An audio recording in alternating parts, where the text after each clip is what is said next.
Sonia here, and this week I want to talk to you about the power of your subconscious. The reason why I want to talk to you about this is, for me, it's been one thing that I've really had to work with a lot this year. If you've been following me, you probably know that this year has been a big year of growth for me. I moved to New Orleans. I've moved away from my family, my partners, in and out. I'm in this real new space. And in terms of accomplishing and doing all the things that I want, I have to train my conscious mind, paying attention to what the seeds that I plant. Because the thing about our subconscious mind is that it registers everything, registers all of our thoughts, all of our emotions. In a way, it's sort of like anything that you feel is private isn't really private because our subconscious mind registers it. And our subconscious mind also has an effect not only on our conscious mind, but our intuition, how we feel, and our availability in the world.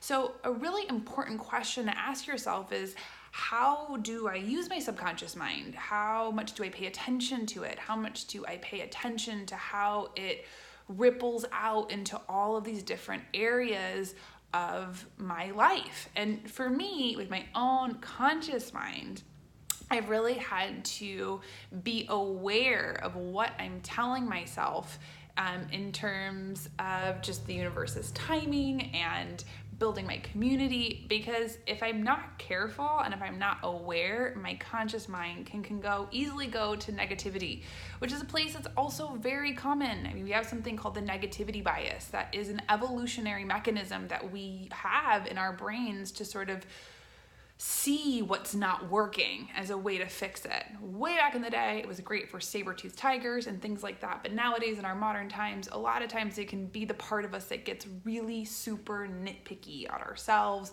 of what's not working, and where we forget to train and look at what is working. So the question, circling back, is how do you use your subconscious mind? The thing about our subconscious is that it's amenable to suggestion and works with deductive reasoning. So whatever you say, your subconscious mind says yes and makes pulls things out from that. So, for example, our subconscious mind plants really strongly the seeds of what we plant. What is your garden? And a really great way to pay attention to our subconscious mind is to really notice, how do I see and feel about the world? What are the things that I believe to be true about the world?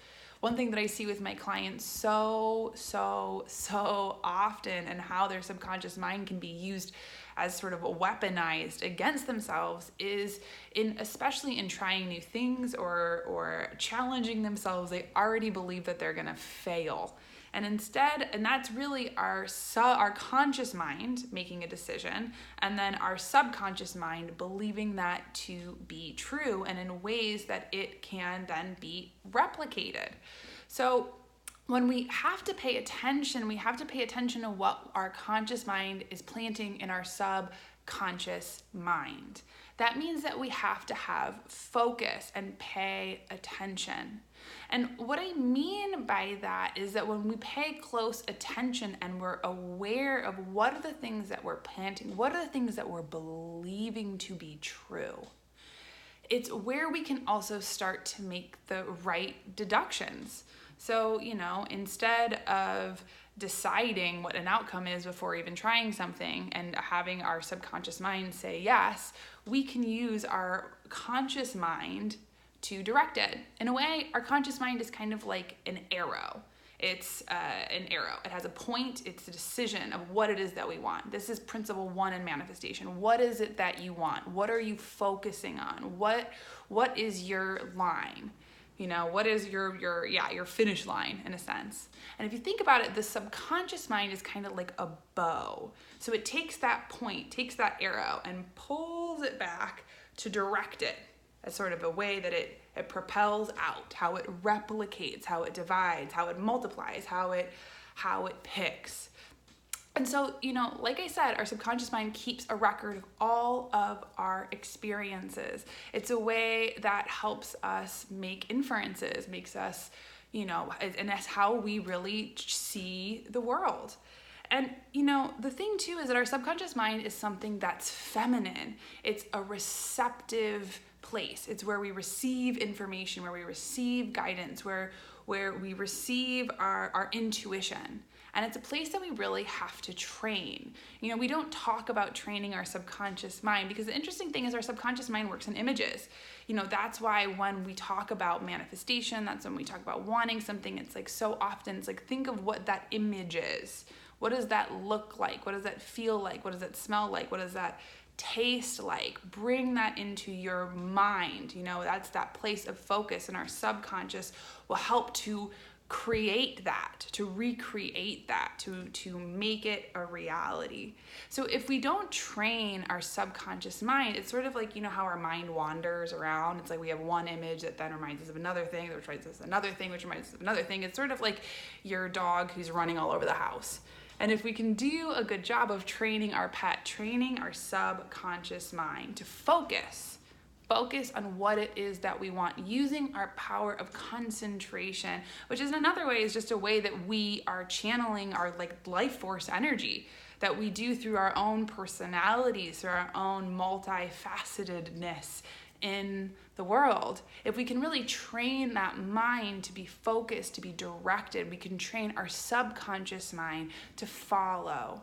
And that not only brings forth manifestation, but also increases our intuition, our receptivity, our availability to navigate, and directly affects our everyday mood.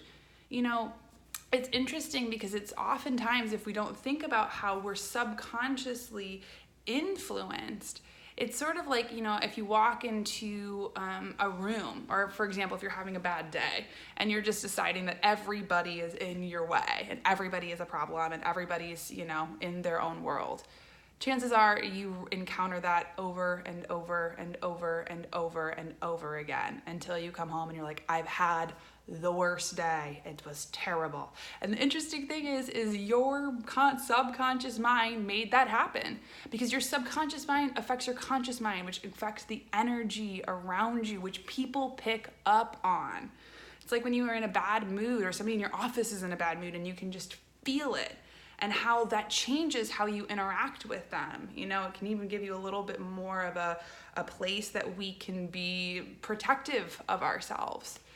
And so, this week, what I'm really asking you to do is pay attention to how your subconscious affects your world. What are the things that you're feeding it? What are the things that you hold to be true? What are the beliefs that you hold to be true? Are they true? What are the things that you're focusing on? Where do you really see that happening? For me, like I was saying, I am in this place of having to really train my conscious mind to not only be positive, but excited for all of the wonderful, magical community things that I'm going to have here. And sometimes if I'm not paying attention, and if I'm not, my conscious mind can go to that negativity bias and that place of even just kind of being lazy and just deciding that I know the outcome, even though I don't. So often we decide the outcome because we don't want to be disappointed. And instead of trying and reaching for something new, we end up staying really small. So pay attention this week. What are you feeding your subconscious mind? What are the books that you're reading? What are the things that you believe? What are the TV shows that you're watching? What are the conversations that you're having? What are the assumptions that you're making about other people? Use that focus, use that direction, use that arrow. Make that into your bow of how it extends as a part of you and your own spirit. And watch how this helps you in manifestation, in all the different areas of your life, and even in just your daily existence. So I hope that this video was helpful for you as a way to not only clarify what the subconscious is, but how to use it and train it. And if you don't already, subscribe to our newsletter at soniaandsabrina.com. You get a free ebook, you get a free online course. And if you're having trouble, book a reading with me. If you need help on your soul mission, your soul purpose, and really save yourself time, energy, and need some clarity, book a reading with me. I know you won't regret it. Sending you all my love, and I hope you're having a beautiful day. Bye.